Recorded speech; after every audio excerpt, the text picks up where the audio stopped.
अस्सलामुअलैकुम, welcome to our YouTube channel ज़िशी study portal. तो आज हम डिस्कस करने वाले हैं AFC 04 इंफॉर्मेशन टेक्नोलॉजी का चैप्टर नंबर 1, जिसका आज हम लास्ट टॉपिक यानी कि लास्ट लेक्चर डिस्कस कर रहे हैं, लेक्चर नंबर 7, जिसमें हम बात करने वाले हैं सॉफ्टवेयर एंड ऑपरेटिंग सिस्टम के अबाउट। तो गाइज़, ये चैप्टर मैं 6 लेक्चर तो इसके अपलोड कर चुका हूँ। उम्मीद करता हूँ आपको समझ आ गए होंगे। तो ये हमारा लास्ट लेक्चर है, इसको ज़रा तो अच्छे से सुनिएगा क्योंकि ये बहुत इंपॉर्टेंट सा टॉपिक है, सॉफ्टवेयर एंड ऑपरेटिंग सिस्टम। तो चलिए स्टार्ट करते हैं। Computer software comprises a set of machine readable instructions that direct a computer processor to perform specific operations. Computer software हमें एक मशीन यानी रीडेबल मशीन प्रोवाइड करता है, यानी कि जो डायरेक्ट कंप्यूटर प्रोसेसर से कनेक्ट होती हैं और वो स्पेसिफिक ऑपरेशंस हमें करके दिखाती हैं। तो वो कौन से सॉफ्टवेयर होते हैं? एक होता है सिस्टम सॉफ्टवेयर, एक होता है programming tools and language translators, एक होता है एप्लीकेशन सॉफ्टवेयर।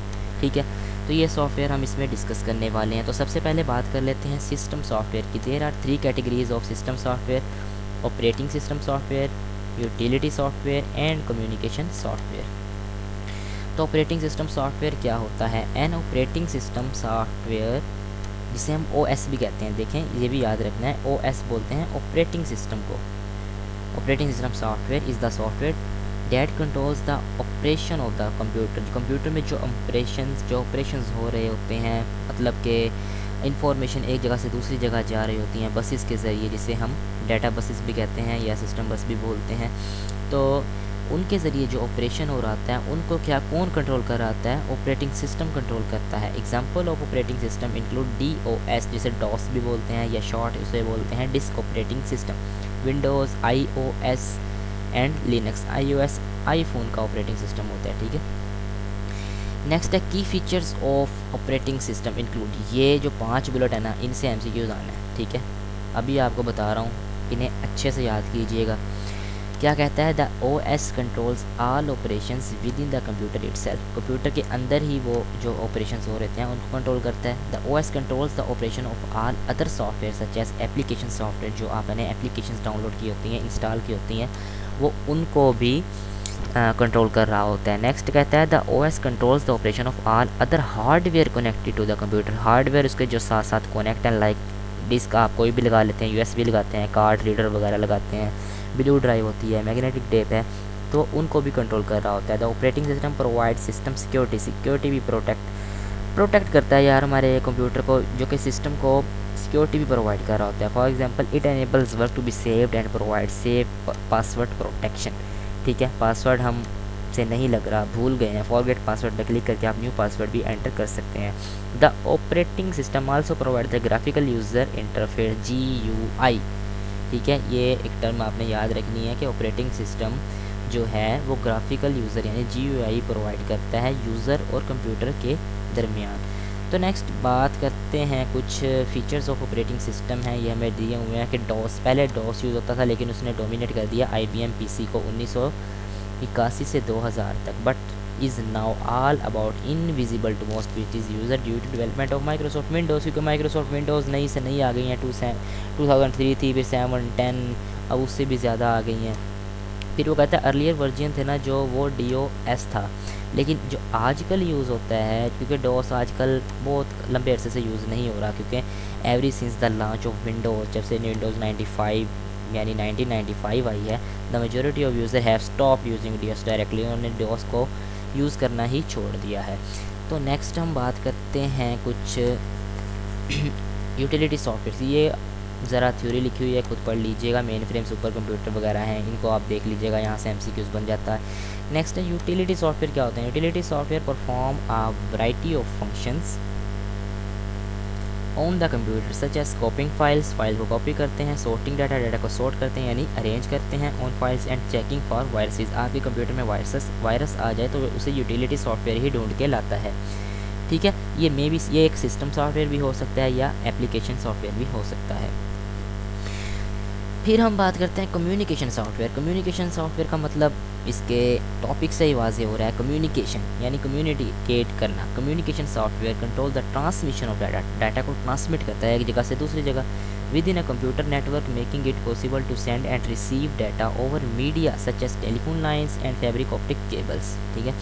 नेक्स्ट है कुछ प्रोग्रामिंग टूल्स हैं और प्रोग्रामिंग और थोड़े से लैंग्वेज ट्रांसलेटर्स हैं कि जो कि हमारे कंप्यूटर्स की लैंग्वेज होती हैं उनके बारे में बताया हुआ है।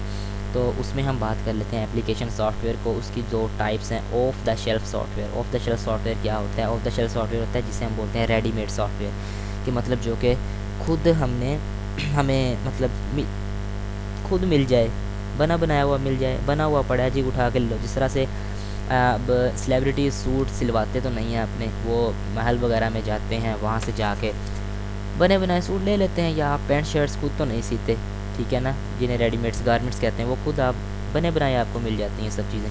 तो इसी तरह ऑफ द शेल्फ सॉफ्टवेयर ऐसा सॉफ्टवेयर होता है जो आपको बना हुआ मिल जाता है, उसको बनाने की ज़रूरत नहीं होती। लाइक गूगल डॉक्स बना बनाया पड़ा है, अपना चेक कर लें जाके। गूगल ड्राइव, वहाँ आप अपनी चीज़ें स्टोर कर सकते हो, ऑलरेडी बना हुआ है। Microsoft Excel, Word, PowerPoint, जहाँ प्रेजेंटेशन बना सकते हो, सब कुछ हमें टेम्पलेट बने हुए मिलते हैं। नेक्स्ट है bespoke सॉफ्टवेयर और टेलर्ड सॉफ्टवेयर। ये टर्म समझने वाली है। ये ऐसे सॉफ्टवेयर होते हैं जो हमें खुद बनवाने पड़ते हैं या खुद बनाने पड़ते हैं, ठीक है ना, जो हम खुद बनवाते हैं। सिंपल सी टर्म याद रखें। These are programs that are written for a specific purpose to meet the user's specific process requirements. Bespoke software is the commonly used by larger organizations to fulfill their special purpose such needs which cannot be compared off the shelf software। इसको compare नहीं किया जा सकता of the shelf software के लिए। अब मैं कुछ जनरेशन्स आपसे शेयर करने वाला हूँ कि जो मतलब लैंग्वेजेस यूज़ होती आ रही हैं, लैंग्वेज ट्रांसलेटर। तो फर्स्ट जनरेशन जिसे हम मशीन लैंग्वेज बोलते हैं, उसकी मशीन लैंग्वेज वो होती है 0101 के फॉर्मेट में। सेकंड जनरेशन जो आई वो होती है जी असेंबली लैंग्वेज, जिसमें हम मल्टीप्लाई, एडिशन या सब्ट्रैक्शन कर सकते हैं। फिर आई थर्ड जनरेशन जिसे ओरेकल भी बोलते हैं। ओरेकल एक लैंग्वेज है कंप्यूटर की, ठीक है। ये एम्प्लॉय टेबल बनाने के लिए, एम्प्लॉय फॉर्म, एम्प्लॉय नेम, इनकी सैलरीज वगैरह के लिए बनाने के लिए यूज़ होती है, ठीक है। फिर आया ट्रांसलेटर सॉफ्टवेयर में कंपाइलर। कंपाइलर क्या होता है? एज होल, मतलब कंप्लीट होता है वो, ठीक है। और एक होता है इंटरप्रेटर, वो होता है लाइन बाय लाइन। देखें आपका डाटा होगा, एक होता है कंपाइलर, वो आपका कंप्लीट फाइल होगी, और एक होता है इंटरप्रेटर जो लाइन बाय लाइन होती है। ये सब कुछ थर्ड जनरेशन में ही आ जाता है। फिर सोर्स कोड क्या होता है? एक सोर्स कोड की आपने टर्म याद रखनी है कि lines written in high level language, यानी कॉम्प्लेक्स फॉर्म में, टेक्निकल जार्गन में lines written in high level language. ये ऑप्शन MCQ आता है कि the lines written in high level language is called, आप कहेंगे वो सोर्स कोड कहलाता है। ये हमारा कोड होता है, ठीक है।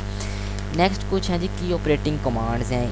ये वैसे तो आप खुद ही पढ़ लीजिए, ये कमांड्स होती हैं। फिंड होती है, फिंस्टर होता है, पाथ, फॉर्मेट, IP कॉन्फ़िग, ये ज़रा इसमें थोड़ा इंपॉर्टेंट है, इसको भी देख लीजिएगा। फिर पिंग होती है, NS लुकअप होती है, और होस्ट नेम होते हैं, ये पढ़ लीजिएगा, इसमें कुछ भी नहीं है, थ्योरी है। अब मैं आपको थोड़ा सा IP एड्रेस के बारे में बता देता हूँ। IP एड्रेस जो होता है ना, लैन एड्रेस यानी लोकल एरिया नेटवर्क होता है, उसका जो IP एड्रेस होगा वो स्टार्ट होता है 192 से 168 तक। इसके अलावा जो भी बाकी होंगे वो दूसरे होंगे। जो IP एड्रेस 192 से या 168 से स्टार्ट होगा या 192 से 168 होगा, वो हमारा कहलाएगा लैन एड्रेस, जिसे लोकल एरिया नेटवर्क भी बोलते हैं। जबकि अगर इंटरनेट एड्रेस होगा वो 191 से 254 तक होगा। एक आपने ये टर्म भी याद रखनी है। लैन में क्या आ जाता है? स्टार आती है, रिम आता है, बस आती है, इस तरह की चीज़ें आ जाती हैं। अब डोमेन हमारा होता है सेंट्रलाइज्ड इन्वायरमेंट, ठीक है, और वर्क ग्रुप हमारा होता है डिसेंट्रलाइज्ड इन्वायरमेंट, ठीक है। IP एड्रेस होता है 0 से 255 तक, ये भी आपने याद रखना है। 4 कैटेगरीज में वो बना होता है। तो ये कुछ टर्म्स हैं।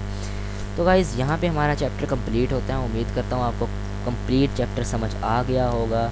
अगर समझ आया तो दोस्तों को शेयर करते जाएँ और चैनल को लाजमी लाइक और सब्सक्राइब करें।